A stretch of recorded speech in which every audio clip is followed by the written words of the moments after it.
Good morning everyone. Praise God. എൻ്റെ പേര് മഞ്ജു. ദൈവത്തിൻ്റെ നാമത്തിന് മഹത്വം ഉണ്ടാകട്ടെ. ദൈവത്തിൻ്റെ വചനം ജീവനുള്ളതാണ്. അത് ആത്മാവുമാണ്, സത്യവുമാണ്. ദൈവത്തിൻ്റെ വചനം നമ്മളെ ക്ലീൻ ആക്കുന്നു. ദൈവത്തിൻ്റെ വചനം നമ്മളുടെ പാതയിലെ വെളിച്ചമാകുന്നു, അല്ലേ?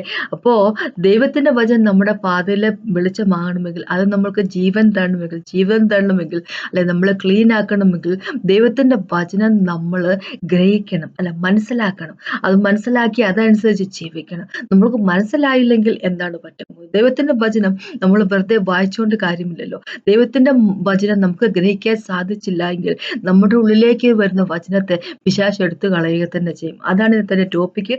നമ്മുടെ ദൈവം പറഞ്ഞിരിക്കുന്ന കാര്യമാണ്. മുമ്പോട്ട് പോകുന്നതിന് മുമ്പായിട്ട് നമുക്കൊന്ന് പ്രാർത്ഥിക്കാം. പ്രാർത്ഥിച്ചതിന് ശേഷം സംസാരിക്കാം. കർത്താവേ, സമയത്ത് നന്ദി പറയുന്നു. അങ്ങയുടെ സ്നേഹത്തിനായിട്ട് നന്ദി പറയുന്നു പിതാവേ. അങ്ങയുടെ പുത്രനായിട്ട് നന്ദി പറയുന്നു. ഹോളി സ്പിരിറ്റ് ഗോഡിനായിട്ട് നന്ദി പറയുന്നു കർത്താവേ. അങ്ങയുടെ വചനത്തിനായിട്ട് നന്ദി പറയുന്നു കർത്താവ്. അങ്ങയുടെ വചനം ജീവനാകുന്നു കർത്താവേ. അങ്ങയുടെ വചനം ഞങ്ങളുടെ ഉള്ള ജീവനെ ഉളവാക്കുന്നു. Thank you Jesus master. വചനം വായിക്കാനും കർത്താവേ, ബൈബിൾ ഞങ്ങളുടെ കൂടെ കൊണ്ടു നടക്കാനും, ഓ മാസ്റ്റർ, എവിടെ വേണമെങ്കിലും ചർച്ചയായിട്ട് കൂടാൻ ഞങ്ങൾക്ക് തന്നിരിക്കുന്ന ഒരു ഫ്രീഡത്തെ ഓർത്ത് നന്ദി പറയുന്നു കർത്താവേ. ഒരുപാട് പേർക്ക് ആ ഒരു ഫ്രീഡം ഇല്ലാത്ത ലോകത്താണ് ഞങ്ങൾ താമസിക്കുന്നത്. പക്ഷെ ഞങ്ങൾക്ക് തന്നിരിക്കുന്ന സ്വാതന്ത്ര്യത്തിനായിട്ട് നന്ദി പറയുന്നു കർത്താവേ. വചനം ഞങ്ങളുടെ ഉള്ളിൽ ഒരു ക്രിയ ചെയ്യട്ടെ. ഹോളി സ്പിരിറ്റ് ഗോഡ് ഞങ്ങളോട് സംസാരിക്കണമേ. ഹോളി സ്പിരിറ്റ് ഗോഡ് ഞങ്ങളെ ട്രാൻസ്ഫോം ചെയ്യണമേ. ഹോളി സ്പിരിറ്റ് ഗോഡ് ഞങ്ങളുടെ മോശപ്പെട്ട വശങ്ങളെല്ലാം കർത്താവ് ഒന്ന് ചിസൽ ഔട്ട് ചെയ്ത് കളയണം അപേക്ഷിക്കുന്നു യേശുവിന്റെ നാമത്തിന്. അബ്ബാ ഫാദർ, അങ്ങേക്കായിട്ട് അങ്ങയുടെ മകനായിട്ട് ഹോളി സ്പിരിറ്റ് ഗോഡ് നന്ദി പറയുന്നു യേശുവിന്റെ നാമം തന്നെ. ആമേൻ. നമുക്കിന്ന് മത്തായിയുടെ സുവിശേഷത്തിലേക്ക് പോകാം. മത്തായിന്റെ മാത്യുവിന്റെ 13ാമത്തെ ചാപ്റ്ററിന്റെ 1 തൊട്ട് 8 വരെയുള്ള വാക്കുകൾ പെട്ടെന്നൊന്ന് വായിക്കുക. മാത്യു അല്ലെങ്കിൽ മത്തായിന്റെ 13ാമത്തെ ചാപ്റ്ററിന്റെ 1 തൊട്ട് 8 വരെയുള്ള വാക്കുകൾ എല്ലാവർക്കും അറിയാവുന്ന, വളരെയധികം അറിയാവുന്ന ഒരു ചാപ്റ്ററുമാണ്, ഒരു പാസേജുമാണ്, അല്ലെ? വിതയ്ക്കാൻ പോയാളുടെ വിധിച്ച വിത്തിന്റെ ഒരു കഥ, അല്ലെ? അപ്പൊ ഇങ്ങനെ യേശുക്രിസ്തു കഥയായിട്ട് പല കാര്യങ്ങളും തന്റെ ശിഷ്യന്മാരോടും അന്ന് കൂടി വന്നിരുന്ന ആൾക്കാരോടും സംസാരിച്ചിരുന്നു. അതിൽ ഒരു കഥ ഇങ്ങനെയാ പറഞ്ഞിരിക്കുന്നത്. അന്ന് യേശു വീട്ടിൽ നിന്ന് പുറപ്പെട്ട് കടലരികെ ഇരുന്നു. വളരെ പുരുഷാരം അവന്റെ അടുക്കൽ വന്നു കൂടുക കൊണ്ട് അവൻ പടകിൽ കയറിയിരുന്നു. പുരുഷാരം എല്ലാം കരയിലിരുന്നു. അവൻ അവരോട് പലതും ഉപമകളായി പ്രസ്താവിച്ചതെന്തെന്നാൽ, വിതയ്ക്കുന്നവൻ വിതപ്പാൻ പുറപ്പെട്ടു. വിതയ്ക്കുമ്പോൾ ചിലത് വഴിയരികെ വീണു, പറവകൾ വന്നു അത് തിന്നുകളഞ്ഞു. ചിലത് പാറസ്ഥലത്ത് ഏറെ മണ്ണില്ലാത്ത ഇടത്ത് വീണു, മണ്ണിന് താഴ്ചയില്ലായകയാൽ ക്ഷണത്തിൽ മുളച്ചു വന്നു. സൂര്യൻ ഉദിച്ചാറ് ചൂട് തട്ടി വേറില്ലായകയാൽ അത് ഉണങ്ങിപ്പോയി. മറ്റു ചിലത് മുള്ളിനിടയിൽ വീണു, മുള്ളു മുളച്ചു വളർന്നു അതിനെ ഞെരുക്കിക്കളഞ്ഞു. മറ്റു ചിലത് നല്ല നിലത്ത് വീണു 100, 60, 30 മേനിയായി വിളഞ്ഞു. ഈ കഥ നമ്മൾ സൺഡേ സ്കൂളിലെ പിള്ളേർക്കും അറിയാവുന്ന ഒരു കഥയാണ്, അല്ലെ? വിതയ്ക്കാൻ പോയ ആളിന്റെ കഥ. വിതയ്ക്കുന്നു, അല്ലെ? വഴിയരികിൽ വീണു പോകുന്ന വിത്തിന്റെയോ, മുള്ളുള്ള സ്ഥലത്ത് വീണു പോകുന്ന വിത്തിന്റെയോ, പാറയുള്ള സ്ഥലത്ത് വീണ വിത്തിന്റെ കഥ എല്ലാവർക്കും അറിയാവുന്ന ഒരു കാര്യമാണ്. അപ്പൊ അതിനെപ്പറ്റിയല്ല എനിക്ക് പറയാനുള്ളത്. എനിക്ക് പറയാനുള്ളത് 2 വാക്കാണ് ഇവിടെ. അപ്പൊ നമുക്കറിയാം, പാറയുള്ള സ്ഥലത്ത് വീണ വിത്ത് എന്താണ്? വിത്ത് എന്ന് പറയുമ്പോൾ ദൈവത്തിന്റെ വചനമാണല്ലോ. അപ്പം ഇൻപെരീഷബിൾ, ഒരിക്കലും നശിച്ചു പോകാത്ത സീഡാണ്, വിത്താണ് ദൈവത്തിന്റെ വചനം എന്ന് പറയുന്നത്. അപ്പൊ ദൈവം ഇവിടെ പറഞ്ഞിരിക്കുന്നത്, വിതയ്ക്കാൻ പോയ ആളെ പറ്റി പറയുന്നത് ദൈവത്തെ പറ്റി തന്നെ, അല്ലെ? ദൈവത്തിന്റെ വചനം വിതയ്ക്കുന്നതിനെ പറ്റി പറയുന്നുണ്ട് ഇവിടെ, അല്ലെ?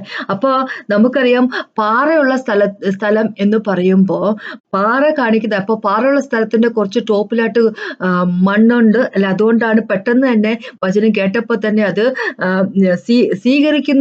സ്വീകരിച്ചു കഴിഞ്ഞിട്ട് എന്താ പറയുക, അത് കിളിർത്തു വന്നു. അപ്പൊ ഇവിടെ മണ്ണെന്നൊക്കെ പറയുന്നത്, നല്ല ഭൂമി എന്നെല്ലാം പറയുന്നത് നമ്മുടെ ഹൃദയത്തെ പറ്റിയാണ് പറയുന്നത്, മനുഷ്യരുടെ ഹൃദയത്തെ പറ്റിയാണ് പറഞ്ഞിരിക്കുന്നത്, അല്ലെ? അപ്പൊ പാറ എന്ന് ദൈവം ഉദ്ദേശിക്കുന്നത് വിശ്വാസമില്ലാഴിയെ പറ്റി. അപ്പൊ കുറച്ച് മണ്ണുണ്ട് ടോപ്പിൽ, അതിന്റെ താഴെ പാറയാണ്. അപ്പൊ അതുകൊണ്ടാണ് പെട്ടെന്ന് തന്നെ വചനം കിട്ടിയപ്പോൾ പെട്ടെന്ന് തന്നെ ആ വ്യക്തി സ്വീകരിച്ച് അത് വചനം കിളിർക്കുന്നു. പക്ഷെ താഴെ ഒരു ലെയർ വിശ്വാസമില്ലാഴികയുടെ, അല്ലെ, ഫെയ്ത്ത് ഇല്ലാഴികയുടെ ഒരു ലെയർ ഉള്ളത് കൊണ്ട് അത് പെട്ടെന്ന് തന്നെ ഉണങ്ങിപ്പോകും. പിന്നെ നമുക്കറിയാം, എന്താ പറയുക, മുള്ളുകൾക്കിടയിൽ വീണ വിത്തിനെ പറ്റി പറയുമ്പോൾ, മുള്ളുകൾ എന്ന് പറയുമ്പോൾ ഈ ലോകത്തിലുള്ളതിനെ പറ്റിയുള്ള ഓരോ കെയേഴ്സ്, അല്ലെ, ഓരോ പ്രശ്നങ്ങളെ പറ്റിയുള്ളത്, പണത്തെ പറ്റിയ വിചാരം, അങ്ങനെ പലതരത്തിലുള്ള വിചാരങ്ങളെ പറ്റി പറയുന്നു, അല്ലെ. അപ്പൊ അതിനെ പറ്റി പറയാൻ ഉദ്ദേശിക്കുന്നത്. അപ്പൊ എനിക്കിവിടെ പറയാനുള്ള 2 വാക്കുകളാണ്. ഏതൊക്കെയാന്ന് വെച്ച് കഴിഞ്ഞാൽ 19 അല്ലെ 18 ആയിക്കോട്ടെ, 18ഉം 19ഉം 23ഉം വാക്കുകളെ പറ്റിയാണ് എനിക്ക് പറയാനുള്ളത്. അപ്പൊ ഇങ്ങനെയാണ് പറഞ്ഞിരിക്കുന്നത്. 18ഉം 19ഉം 23ഉം വാക്കുകൾ ഇങ്ങനെയാണ് പറഞ്ഞിരിക്കുന്നത്. എന്നാൽ വിതയ്ക്കുന്നതിന്റെ ഉപമ കേട്ടുകൊള്ളുവിൻ. യേശുക്രിസ്തു പറയുന്ന കാര്യമാണ്. ഒരുത്തൻ രാജ്യത്തിന്റെ വചനം കേട്ടിട്ട്, ദൈവരാജ്യത്തിന്റെ വചനം കേട്ടിട്ട് ഗ്രഹിക്കാഞ്ഞാൽ ദുഷ്ടൻ വന്ന് അവന്റെ ഹൃദയത്തിൽ വിതയ്ക്കപ്പെട്ടത് എടുത്തു കളയുന്നു. ഇതത്രേ വഴിയരികിൽ വിതയ്ക്കപ്പെട്ടത് അല്ലെ. വഴിയരികിൽ വിതയ്ക്കപ്പെട്ട വിത്ത് എന്ന് പറയുമ്പോ ഒന്ന് വിചാരിച്ചു നോക്കൂ. വഴിയരികെ എന്നുള്ളൊരു വാക്കിനെ പറ്റി ഒന്ന് വിചാരിച്ചു നോക്കിയേ. യേശുവാണ് വഴിയും സത്യവും അല്ലെ. അപ്പൊ വഴിയരികെ എന്ന് പറയുമ്പോ യേശുവിലുള്ള വ്യക്തിയെ പറ്റിയല്ല പറയുന്നത്. വഴിയരികിൽ ഉള്ള ഹൃദയം അല്ലെ. ഈ നമ്മളുടെ ഹൃദയത്തിൽ വിതയ്ക്കുന്ന ദൈവത്തിന്റെ വചനം വിതയ്ക്കുന്നതിനെ പറ്റിയാണ് ഇവിടെ സംസാരിക്കുന്നതെങ്കിൽ, വഴിയരികെ എന്ന് പറയുമ്പോൾ ആ വഴിയിൽ നിന്ന് മാറിയാണ് എന്ന് വെച്ച് കഴിഞ്ഞാൽ ദൈവത്തിനുള്ള ഉള്ള വ്യക്തിയെ പറ്റിയല്ല ഇവിടെ സംസാരിക്കുന്നത്. ഇനി എനിക്കിവിടെ പറയാനുള്ള ഒരു കാര്യം എന്താന്ന് വെച്ച് കഴിഞ്ഞാൽ, ഒരുത്തൻ രാജ്യത്തിന്റെ വചനം കേട്ടിട്ട് ഗ്രഹിക്കാഞ്ഞാൽ അല്ലെ, അണ്ടർസ്റ്റാൻഡ് ചെയ്യാതിരുന്നാൽ എന്നതിനെ പറ്റിയാ പറഞ്ഞിരിക്കുന്നത്. അണ്ടർസ്റ്റാൻഡ് ചെയ്യാതിരുന്നാൽ ദുഷ്ടം വന്നു അവന്റെ ഹൃദയത്തിൽ വിതയ്ക്കപ്പെട്ടത് എടുത്തു കളയുന്നു. അണ്ടർസ്റ്റാൻഡ് ചെയ്തില്ലെങ്കിൽ ദുഷ്ടൻ എന്ന് പറയുമ്പോൾ അത് പിശാച് വന്ന് തന്റെ അവന്റെ വിത്ത് കൈക്കൊണ്ട് ആ ഹൃദയത്തിൽ നിന്ന് അതിനെ എടുത്തു കളയുന്നു. 23ാമത്തെ വാക്ക് പറയുമ്പോ നല്ല നിലത്തിൽ വീഴുന്ന വിത്തിനെ പറ്റി, നല്ല നിലത്തിനെ പറ്റിയാ പറഞ്ഞുവിടെ. നല്ല നിലത്ത് വിതയ്ക്കപ്പെട്ടത് ഒരുത്തൻ വചനം കേട്ട് ഗ്രഹിക്കുന്നത് ആകുന്നു അത് വിളഞ്ഞു 100ഉം 60ഉം 30ഉം മേനി ആകുന്നു അല്ലെ. നല്ല നിലത്തിൽ വീണത്, നല്ല നിലം എന്ന് പറയുമ്പോ അപ്പം ലൂക്കോസിലേക്ക് പോകുമ്പോ എങ്ങനെയാ പറഞ്ഞിരിക്കുന്നത്? നോബിൾ ആയിട്ടുള്ള നല്ല ഹൃദയം എന്നാ പറഞ്ഞിരിക്കുന്നത് അല്ലെ.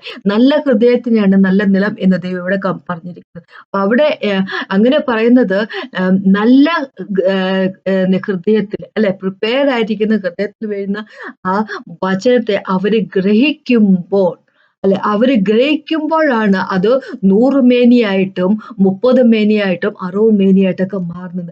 ഗ്രഹിക്കണം, മനസ്സിലാക്കണം എന്നാണ് ഇവിടെ പറഞ്ഞിരിക്കുന്നത്. 2 വചനം ദൈവം ഇവിടെ 2 വാക്കുകൾ ഇവിടെ പറഞ്ഞിരിക്കുക. 19ാമത്തെ വാക്കിൽ ദൈവം ഇങ്ങനെ പറഞ്ഞിരിക്കുന്നത്, കേട്ടിട്ട് ഗ്രഹിക്കാതിരുന്നാൽ ദുഷ്ടൻ അത് വന്ന് എടുത്തോണ്ട് പോകുന്നു അല്ലെ.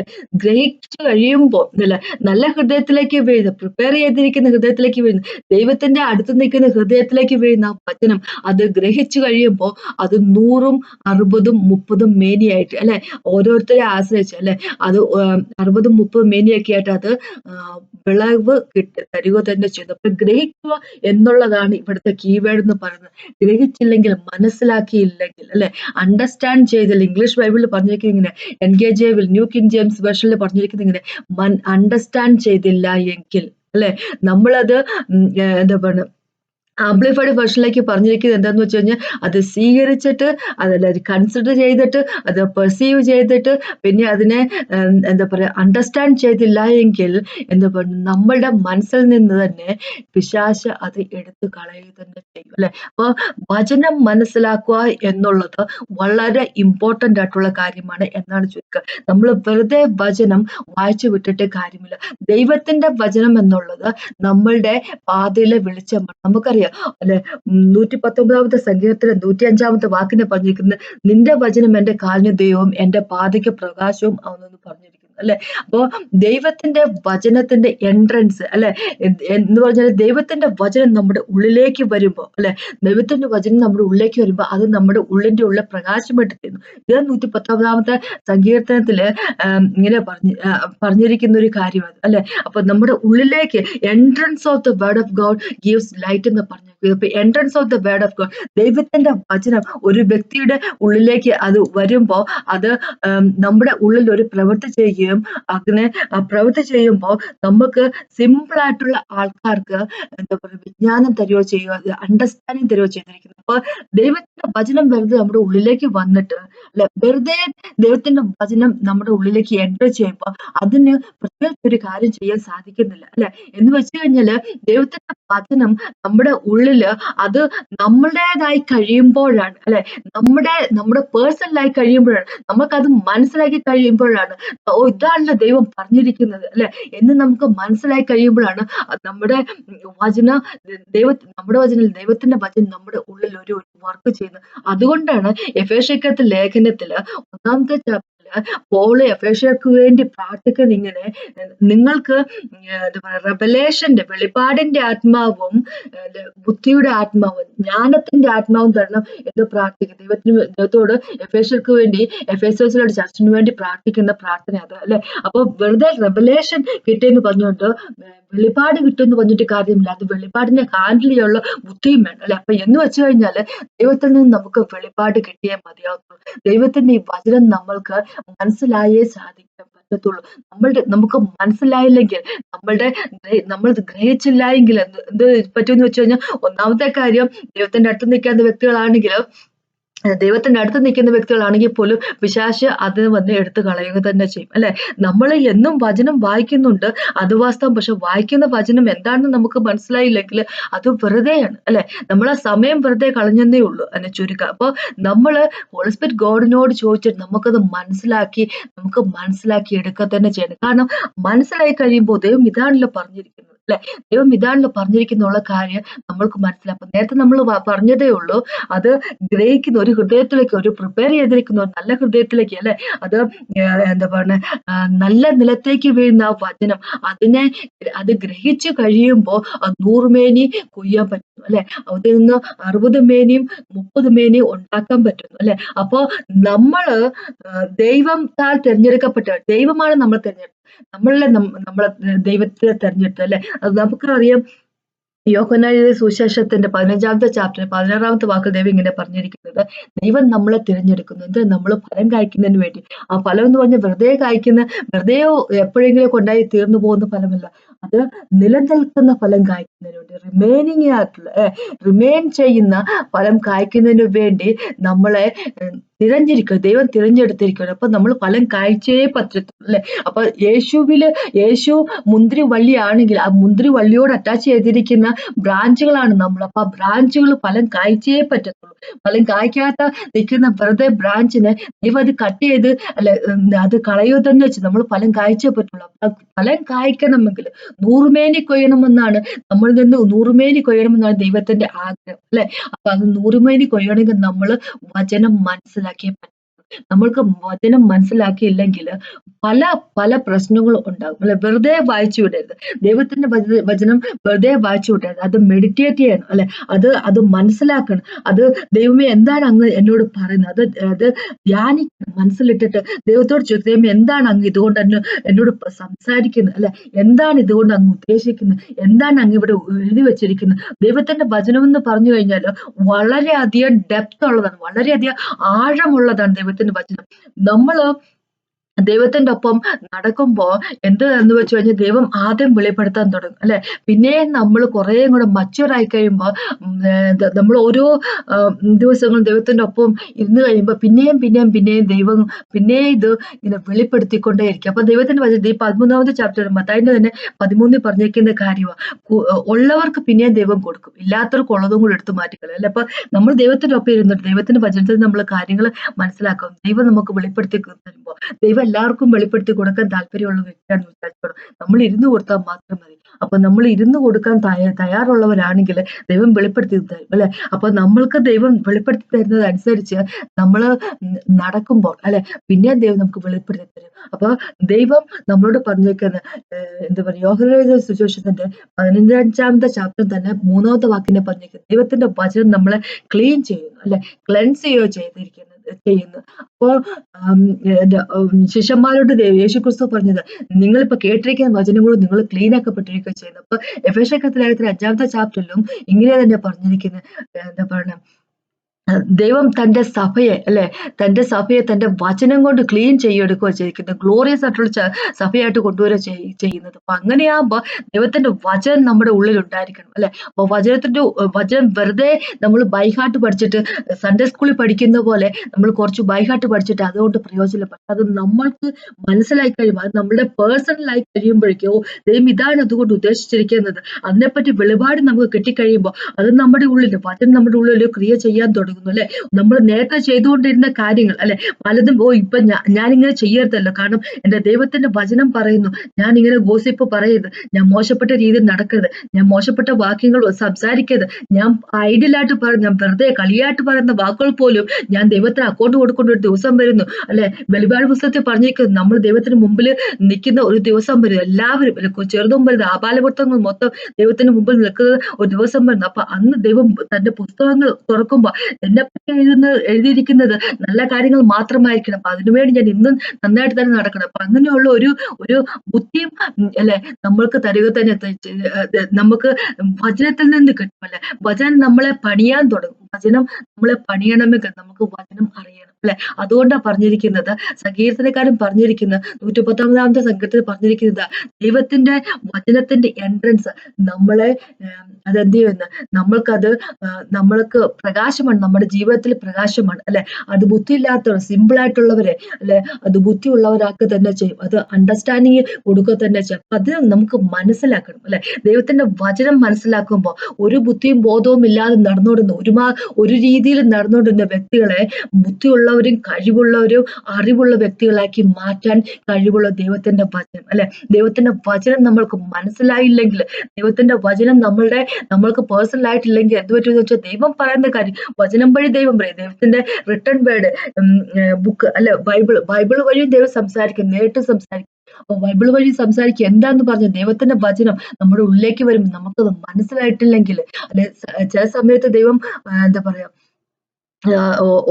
സ്വപ്നം വഴിയല്ല സംസാരിക്കും, വിഷൻ വഴിയല്ല സംസാരിക്കും അല്ലെ, ദർശനങ്ങൾ വഴിയല്ല സംസാരിക്കും. അപ്പൊ ദൈവം പറയുന്ന വചനം അല്ലെ നമുക്ക് മനസ്സിലായില്ലെങ്കിൽ എന്ത് പറ്റുമെന്ന് വെച്ച് കഴിഞ്ഞാല്, പിശാച് അതെടുത്ത് കളയുക തന്നെ ചെയ്യും. പിന്നെ അവൻ ചെയ്യും എന്താന്ന് വെച്ച് കഴിഞ്ഞാല്, അവൻ മിസ്യൂസ് ചെയ്യുക തന്നെ ചെയ്യും. അത് ദൈവത്തിന്റെ വചനം കൊണ്ട് തന്നെ നമ്മളെ ട്രാപ്പിലാക്കുകയും ചെയ്യും അല്ലെ. ദൈവത്തിന്റെ വചനം നമുക്ക് ദൈവം പറയുന്ന ഹോളി സ്പിരിറ്റ് ഗോഡ് പറഞ്ഞു തരുന്ന അർത്ഥമെല്ലാം മനസ്സിലാക്കുന്നതെങ്കിൽ, നമ്മള് അത് എന്താ പറയാ ഗ്രഹിച്ചെടുക്കുന്ന രീതിയാണെങ്കിൽ അല്ലെ, നമ്മുടേതായിട്ടുള്ള അറിവനുസരിച്ച് ഗ്രഹിച്ചെടുക്കുന്ന രീതിയാണെങ്കിൽ, അല്ലെ പിശാച് നമുക്ക് പറഞ്ഞു തരുന്ന രീതിയാണെങ്കിൽ, നമ്മള് ആയി പോവുക തന്നെ ചെയ്യും. അപ്പൊ എത്രയോ പേര് അല്ലെ മനസ്സിലാക്കാതെ, ദൈവത്തിന്റെ വചനം കൃത്യമായിട്ട് മനസ്സിലാക്കാതെ ട്രാപ്പിലാക്കപ്പെട്ട ആൾക്കാരുണ്ട് അല്ലെ.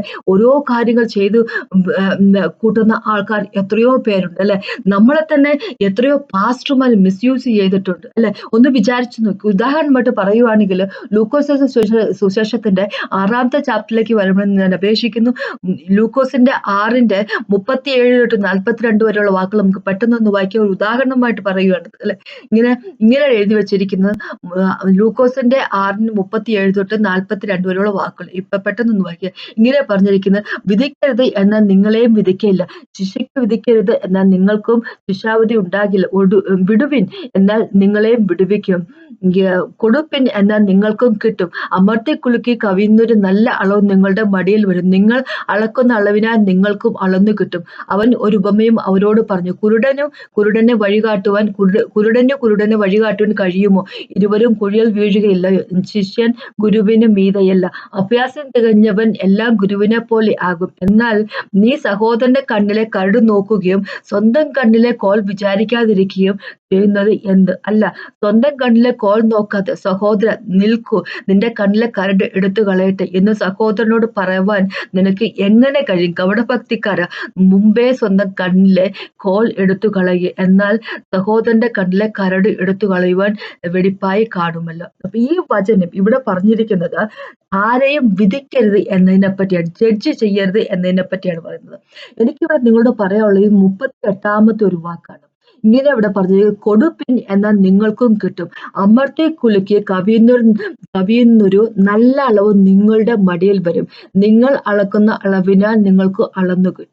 നിങ്ങളോട് ചോദിക്കാനുള്ള ഒരു ചോദ്യം എന്താന്ന് വെച്ച് കഴിഞ്ഞാല്, ഇതിൻ്റെ അകത്ത് ഈ 38ാമത്തെ വാക്കിന്റെ അകത്ത് എവിടെയെങ്കിലും ദൈവം പറഞ്ഞിട്ടുണ്ടോ ഉം പണത്തെ പറ്റി പറഞ്ഞിട്ടുണ്ട്. കൊടുപ്പിൻ, നിങ്ങൾ കുറച്ച് മണി കൊടുക്ക്. നിങ്ങൾക്ക് അമക്കി കുലുക്കി കവിയുന്ന ഒരു നല്ലൊരു എമൗണ്ട് മണി നിങ്ങളുടെ മടിയിലേക്ക് ഇട്ട് തരുമെന്ന് എവിടെയെങ്കിലും ദൈവം പറഞ്ഞിട്ടുണ്ടോ? ദൈവം ഇവിടെ പറയുന്നത് വിധിക്കരുതെന്നല്ലേ പറഞ്ഞിരിക്കുന്നത്. 42-ാമത്തെ വാക്കിൽ ദൈവം ഇവിടെ പറഞ്ഞിരിക്കുന്നത്, സ്വന്തം കണ്ണിലെ കോൽ നോക്കാതെ സഹോദര നിന്റെ കണ്ണിലെ കരട് എടുത്ത് കളയട്ടെ എന്ന് സഹോദരനോട് പറയുവാൻ നിനക്ക് എങ്ങനെ കഴിയുന്നു? വിധിക്കരുത് എന്നാ ദൈവം പറഞ്ഞിരിക്കുന്നത്. അല്ലെ, വിധിക്കരുതെന്ന് പറയുന്ന ഒരു പാരഗ്രാഫ് ഉണ്ട് ഇവിടെ. 38-ാമത്തെ വാക്ക് പലരും എടുത്ത് ഉപയോഗിക്കുന്ന ഒരു കാര്യമാണ്. അല്ലെ, കൊടുക്ക ഇഷ്ടം പോലെ കിട്ടും. അല്ലെ, കുറെ അധികം പണം ചർച്ചിലേക്ക് കൊടുക്ക, ഇഷ്ടം പോലെ അമക്കി കുലുക്കി നിങ്ങൾക്ക് കിട്ടും എന്നുള്ളത് വചനം പലരും പ്രസംഗിക്കുന്ന ഒരു വചനമാണ്. അല്ലെ, ഇത് നമുക്ക് പറയാൻ പറ്റും. ദൈവം ഇങ്ങനെ വിചാരിച്ചത്, ഇപ്പൊ നമ്മൾ ഇങ്ങനെ ഇന്റർപ്രിറ്റ് ചെയ്യാന്ന് വിചാരിച്ചു. ഒക്കെ നമ്മൾ കൊടുക്കുമ്പോ ദൈവം നമുക്ക് അമ്മയ്ക്ക് കുലുക്കി തരും. അത് ദൈവത്തിന്റെ ഒരു രീതിയാണ്. ദൈവം നമുക്ക് ഇഷ്ടം പോലെ അനുഗ്രഹിക്കും. പക്ഷെ ഒരു കാര്യം നമ്മൾ മനസ്സിലാക്കുക, നമ്മൾ കൊടുക്കുന്നത് കൊണ്ടല്ല ദൈവം നമുക്ക് അമ്മയ്ക്ക് കുലുക്കി തരുന്നത്. ദൈവം മനുഷ്യരെ അനുഗ്രഹിക്കണം എന്ന് എന്താ പറയാ ആഗ്രഹിക്കുന്ന ഒരു ദൈവമാണ്. അല്ലെ, അപ്പൊ നമുക്കറിയാം ഡ്യൂട്രോണമി അല്ലെ, ആവർത്തന പുസ്തകത്തിന്റെ 28-ാമത്തെ ചാപ്റ്ററിലേക്ക് പോകുമ്പോ ദൈവത്തെ നമ്മൾ അനുസരിക്കുകയാണെങ്കിൽ ദൈവം ചെയ്തു തരാൻ പോകുന്ന കാര്യത്തെ പറ്റി ദൈവം പറഞ്ഞിരിക്കുന്നുണ്ട്. അല്ലെ, ഓരോ ബ്ലെസ്സിങ്സ് അവർക്ക് കിട്ടുമെന്ന പല ബ്ലെസ്സിങ്സിനെ പറ്റി ദൈവം അവിടെ പറഞ്ഞിരിക്കും. അല്ലെ, അവര് റിച്ച് ആവില്ല, ദൈവം അവരുടെ പേര് അല്ലെ എല്ലാവരെക്കാളും എല്ലാ രാജ്യത്തെക്കാളും വളരെ ഉയരത്തിൽ ദൈവം കൊണ്ടുവരും. അല്ലെ, അവരെ അല്ല അവരെ കലവറയൊക്കെ അവർക്ക് നിറഞ്ഞ് കവിയുന്ന അതിനെപ്പറ്റി ദൈവം പറഞ്ഞേക്കും. ദൈവം കൊണ്ട് അനുഗ്രഹിക്കും, അവര് ഭൂമിയെ അനുഗ്രഹിക്കും. അല്ലെ, എന്താ പറഞ്ഞിരിക്കുന്നത്, അവരുടെ എന്താ പറയുക കുഞ്ഞുങ്ങളെ കൊണ്ട് അനുഗ്രഹിക്കും, അവരുടെ മൃഗങ്ങൾ അല്ലെ കാറ്റലുകൾ, അവരുടെ ആടിനെയും മാടുകളെയും കൊണ്ട് ദൈവം അനുഗ്രഹിക്കും. അപ്പൊ അനുഗ്രഹിക്കുന്ന ദൈവമാണ്, അനുഗ്രഹിക്കാൻ താല്പര്യപ്പെടുന്ന ദൈവമാണ്. ഏറ്റവും കൂടുതൽ ദൈവം നമ്മളെ അനുഗ്രഹിച്ചിരിക്കും. സ്വന്തം പുത്രൻ തന്നിട്ട്, പുത്രനെ തന്നാണ് ദൈവം നമ്മളെ അനുഗ്രഹിച്ചിരിക്കുക. അപ്പൊ ആ പുത്രനെ തന്ന ദൈവം നമ്മളിൽ നിന്ന് എന്തെങ്കിലും മാറ്റി വെക്കും. അപ്പൊ ദൈവം നമ്മളെ അനുഗ്രഹിക്കണം എന്ന് ആഗ്രഹിക്കുന്ന ദൈവമാണ്. അല്ലെ, അത് നമ്മൾ അങ്ങോട്ട് കൊടുത്തിട്ടല്ല. നമ്മൾ കൊടുത്താലും കൊടുത്താലും ദൈവം നമ്മളെ അനുഗ്രഹിക്കും. നമ്മുടെ ഹൃദയം എവിടെയാണോ ദൈവം അനുഗ്രഹിക്കും. അല്ലെ, ദൈവം അനുഗ്രഹിച്ചുകൊണ്ടാണ് നമ്മൾ തയ്ത്ത് കൊടുക്കാത്ത എത്ര ആൾക്കാരുണ്ട്, അവർക്കും വീട്ടിൽ പട്ടിണിയില്ലല്ലോ. അല്ലെ, അപ്പൊ ദൈവം നമ്മളെ അനുഗ്രഹിക്കുന്നത് നമ്മൾ അങ്ങോട്ട് കൊടുത്തില്ല. പക്ഷേ ഒരു കാര്യം കൂടെ പറയട്ടെ, ഇത് പറഞ്ഞതിന് ശേഷം വേറൊരു കാര്യം കൂടെ പറയട്ടെ. നമ്മൾ കൊടുക്കാൻ താല്പര്യമുള്ള വ്യക്തികൾ, നമ്മൾ കൊടുക്കുന്ന വ്യക്തികളാണെങ്കിൽ, മറ്റുള്ളവർക്ക് കൊടുക്കാൻ താല്പര്യമുള്ള വ്യക്തികളാണെങ്കിൽ ദൈവം മറ്റുള്ളവർക്ക് കൊടുക്കാൻ വേണ്ടി ഉള്ളത് നമ്മൾക്ക് തന്നെ അനുഗ്രഹിക്കുക തന്നെ ചെയ്യും. നമ്മളെ മറ്റുള്ളവരെ അനുഗ്രഹിക്കാൻ വേണ്ടി ഒരു അനുഗ്രഹമാക്കി ദൈവം മാറ്റുക തന്നെ ചെയ്യും. അല്ലെ, അപ്പൊ ആ ഒരു വശവുമുണ്ട് എന്ന് എനിക്ക് പറയുള്ളൂ. പക്ഷേ ഇവിടെ ദൈവം പറഞ്ഞിരിക്കുന്നത് ഒരിക്കൽ പോലും എനിക്കിത് വായിക്കുമ്പോൾ തോന്നുന്നില്ല, കൊടുപ്പിൻ എന്ന് പറയുമ്പോൾ നിങ്ങൾക്ക് അമ്മയ്ക്ക് കുലുക്കി തരും എന്ന് പറയുന്നത് പണത്തെ പറ്റിയാണെന്ന് എനിക്ക് തോന്നുന്നില്ല. കാരണം ദൈവം ഇവിടെ 37-ാമത്തെ വാക്കിൽ പറഞ്ഞിരിക്കുന്നത് വിധിക്കരുത് എന്നതിനെ പറ്റി പറയുന്നു.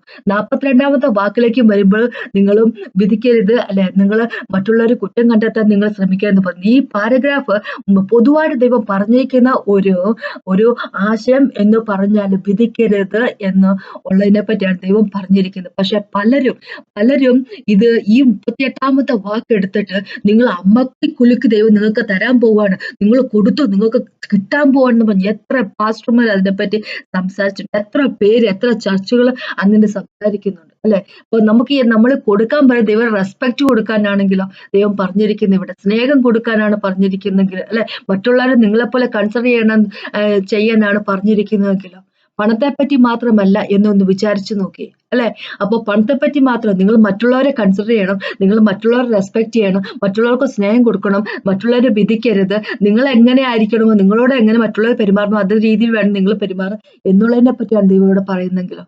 അല്ലെ, ഇപ്പൊ ഇവിടെ നിങ്ങൾ കൊടുത്തോ, നിങ്ങൾ നന്നായിട്ട് കൊടുത്തോ, നിങ്ങൾക്ക് അതിന്റെ ഇരട്ടി 10 ഇരട്ടി, നിങ്ങൾ ഒരു 1000 രൂപ കൊടുത്തു നിങ്ങൾക്ക് 15,000 രൂപയായിട്ട് ദൈവം തരാൻ പോകുന്നു പറഞ്ഞ് മനുഷ്യരെ പഠിപ്പിക്കുമ്പോ നമ്മളുടെ മനസ്സ് അങ്ങനെയാ പോകുന്നു. ഓ, ഇതാണല്ലോ ഞാൻ കൊടുത്തു കഴിഞ്ഞാൽ എനിക്ക് കിട്ടും. അല്ലെ, ദൈവത്തിന് നമ്മുടെ മനസ്സിൽ നിന്ന് കൊടുക്കുന്ന ഒരു കൊടുപ്പായിരിക്കത്തില്ല ആൾക്കാര് കൊടുക്കുന്നല്ലേ. ഓ, എനിക്ക് കിട്ടുമല്ലോ എന്നുള്ള ഒരു രീതിയിൽ, അല്ലെ, എനിക്ക് വേണമല്ലോ, എനിക്ക് കിട്ടണം, കുറച്ച് അധികം പണം വേണം, അപ്പൊ അതുകൊണ്ട് ഞാൻ കൊടുക്കാൻ പോവാ, അപ്പൊ എനിക്ക് ഇതിന് ഇഷ്ടം പോലെ കിട്ടും, അങ്ങനെ ഉള്ളൊരു കൊടുക്കലായിരിക്കും മനുഷ്യർ കൊടുക്കാൻ പോകുന്നത്. നമുക്ക് വചനം കൊണ്ട് തന്നെ മനുഷ്യരെ ട്രാപ്പിലാക്കാൻ സാധിക്കും. വചനം നമുക്ക് മനസ്സിലാക്കിയില്ലെങ്കിൽ നമ്മളെ പറ്റിക്കാൻ ഒരുപാട് പേര് ചുറ്റുമുണ്ടെന്ന് വിചാരിക്കും. അതിനെപ്പറ്റി എനിക്ക് പറയുന്നത്, ദൈവം ഇവിടെ പറഞ്ഞിരിക്കുന്നത് വചനത്തെ മനസ്സിലാക്കുക, അല്ലെ? വചനം മനസ്സിലാക്കുക. മനസ്സിലാക്കി തരുന്ന ഹോളി സ്പിരിറ്റ് ഗോഡ്, നമ്മുടെ ടീച്ചർ ഹോളി സ്പിരിറ്റ് ഗോഡ് ആണ്. ഹോളി സ്പിരിറ്റ് ഗോഡ് നമുക്ക് എക്സ്പ്ലെയിൻ ചെയ്ത് തരട്ടെ. വചനം മനസ്സിലാക്കിയില്ല എങ്കിൽ നമ്മൾക്ക് 100 മേനിയും 60 മേനിയും 30 മേനിയും നമുക്ക് വിളവുണ്ടാകാതെ അത് വിളവുണ്ടാക്കാൻ സാധിക്കത്തില്ല. കാരണം അത് പിശാച് അത് മിസ്യൂസ് ചെയ്യും. പിശാച് അത് എടുത്തു കളയുക തന്നെ ചെയ്യും, അല്ലെ? പല ആൾക്കാരും ഉണ്ട് ചുറ്റോടി വചനം മോശമായിട്ട് എന്താ പറയുക എക്സ്പ്ലെയിൻ ചെയ്ത് തന്നെ നമ്മളെ കാപ്പിലാക്കുന്ന വളരെ അധികം ആൾക്കാരുണ്ട്. അപ്പൊ നമുക്ക് ദൈവം എന്താ പറയണേ, വെറുതെ എന്തെങ്കിലും ഫലം കാഴ്ച പോരാ, അല്ലെ? ദൈവത്തിന് നമ്മൾക്ക് നമ്മള് കൃത്യമായിട്ടുള്ള നല്ല ഫലം കായ്ക്കുന്ന വൃക്ഷം ആയിരിക്കണം. നല്ല ഫലം കായ്ക്കാത്ത വൃക്ഷത്തിന്റെ ദൈവം കട്ട് ചെയ്ത് തന്നെ കളയുക തന്നെ ചെയ്യും, അല്ലെ? അപ്പൊ നല്ല ഫലം കായ്ക്കുന്ന വ്യക്തികൾ ആയിരിക്കും. നല്ല ഫലം കായ്ക്കാത്ത എന്താ പറയുക വൃക്ഷമാണെങ്കിൽ അത് ദൈവം കട്ട് ചെയ്ത് കളയുക തന്നെ ചെയ്യും, അല്ലെ? അപ്പൊ നമുക്ക് നല്ല ഫലം കായ്ക്കുന്നവരാകും. അതിനുവേണ്ടി നമ്മൾക്ക് നമ്മുടെ ദൈവത്തിന്റെ വചനം മനസ്സിലാക്കാം. ദൈവത്തിന്റെ വചനം മനസ്സിലാക്കി തരുന്നത് holy spirit god. Holy spirit ഗോഡോട് നമുക്ക് ചോദിക്കാം, ദൈവമേ എനിക്ക് മനസ്സിലാക്കണം, അല്ലെ? എനിക്ക് ഒരു പുതിയ വർഷം അങ്ങ് എനിക്ക് തന്നിരിക്കും. എനിക്ക് അങ്ങയുടെ വചനം എനിക്ക് മനസ്സിലാക്കണം. അങ്ങയുടെ വചനം അനുസരിച്ച് എനിക്ക് ജീവിക്കണം, അല്ലെ? അങ്ങയുടെ വചനം എനിക്ക് പറഞ്ഞു തരണമേ. നമുക്ക് താഴ്മയായിട്ട് ഹോളി സ്പിരിറ്റ് ഗോഡിനോട് നമുക്ക് ചോദിക്കാം. അപ്പൊ പിശാച് വചനവുമായിട്ട് നമ്മുടെ മുമ്പിലേക്ക് വന്നു കഴിയുമ്പോൾ നമ്മൾക്ക് അറിയാം, അല്ലെ? ഇവൻ പറയുന്ന വചനമല്ല കറക്റ്റ് ആയിട്ടുള്ള വചനം എന്നുള്ള കാര്യം നമുക്ക് കൃത്യമായിട്ട് അറിയാം, അല്ലെ? നമ്മളുടെ പിതാവായ യേശു ക്രിസ്തുവിനെ എന്താ പറയുക ട്രാപ്പിലാക്കാൻ വേണ്ടി അവൻ വചനവുമായിട്ട് വന്നവനാണ് പിശാച്. അപ്പൊ നമ്മുടെ അടുത്തേക്ക് വചനമായിട്ട് അവൻ വരാതിരിക്കുമോ? ഇല്ലല്ലോ. നമ്മുടെ മുമ്പിലേക്ക് അവൻ വരും, നമ്മളെ ടെംപ്റ്റ് ചെയ്യാൻ വേണ്ടി വരും, അല്ലെ? നമ്മൾക്ക് വചനം മനസ്സിലാകാതിരിക്കുന്നവരാണെങ്കിൽ, നമുക്ക് വചനം അറിയത്തില്ലാത്തവരാണെങ്കിൽ പിശാച് കൊണ്ടുവരുന്ന വചനം, അല്ലെ? അവൻ വളച്ചൊടിച്ച് നമ്മുടെ മുമ്പിലേക്ക് ഓരോ കാര്യമായിട്ട് വരുമ്പോൾ നമ്മൾ വിചാരിച്ചു, ദൈവം ഇത് സത്യമാണല്ലോ എന്ന് വിചാരിച്ചു. നമുക്ക് ഹോളി സ്പിരിറ്റ് ഗോഡ് പറയുന്നതിന് മാത്രമേ നമുക്ക് വിശ്വസിക്കാൻ പറ്റത്തുള്ളൂ, അല്ലെ? അല്ലാതെ ആര് എന്തൊക്കെ പറഞ്ഞെന്ന് പറഞ്ഞാലും വിശ്വസിക്കരുത്. ഒരു പാസ്റ്റർമാര് പറയുന്നത് വിശ്വസിക്കരുത്. ഇപ്പൊ ഞാൻ പറയുന്ന പോലെ വിശ്വസിക്കരുത്. നിങ്ങൾ ബൈബിൾ എടുത്ത് വായിക്കണം. നിങ്ങൾ ഹോളി സ്പിരിറ്റ് ഗോഡിൽ നിന്ന് വചനത്തിന്റെ പൊരുള് മനസ്സിലാക്കി എടുക്കണം. അതാണ് എനിക്ക് പറയാനുള്ളത്. അപ്പൊ നമുക്കൊന്ന് പ്രാർത്ഥിച്ചുകൊണ്ട് കർത്താവേ സമയത്ത് നന്ദി പറയുന്നു. അങ്ങയുടെ സ്നേഹത്തെ നന്ദി പറയുന്നു പിതാവേ. Thank you Jesus master God. വചനം മനസ്സിലാക്കാനുള്ള കൃപ ഞങ്ങൾക്ക് തരണമെന്ന് അപേക്ഷിക്കുന്ന കർത്താലോട് ഫാദർ ഗാഡ്. ഗ്രഹിക്കാനുള്ള കൃപ തന്നെ കർത്താലോട് ഫാദർ ഗാഡ്. ഞങ്ങൾ ഗ്രഹിച്ചില്ല, ഞങ്ങൾ പ്രശ്നത്തിലായി പോകും കർത്താലോട്. Thank you so much master father god. എന്നെ കേട്ടോണ്ടിരിക്കുന്ന ഒരു വ്യക്തിയോട് പ്രാർത്ഥിക്കുന്ന കർത്താവ് എല്ലാവർക്കും അങ്ങയുടെ വചനം ഗ്രഹിക്കാനുള്ള കൃപ തരണമെന്ന് അപേക്ഷിക്കുന്നു. Thank you so much master. Spirit of wisdom കർത്താവ്, വിജ്ഞാനത്തിന്റെ സ്പിരിറ്റ്, കർത്താവ് റെവലേഷന്റെ സ്പിരിറ്റ്, വെളിപാടിന്റെ സ്പിരിറ്റ് ഞങ്ങൾക്ക് തരണമെന്ന് അപേക്ഷിക്കുന്നു. അനുഗ്രഹിക്കണമെന്ന് അപേക്ഷിക്കുന്നു യേശുവിൻ നാമത്തിൽ. Thank you Jesus master. ഇന്ന് കേട്ട ഞാൻ ദൈവത്തിനാമത്തിൽ മാത്രം ഉണ്ടാകട്ടെ.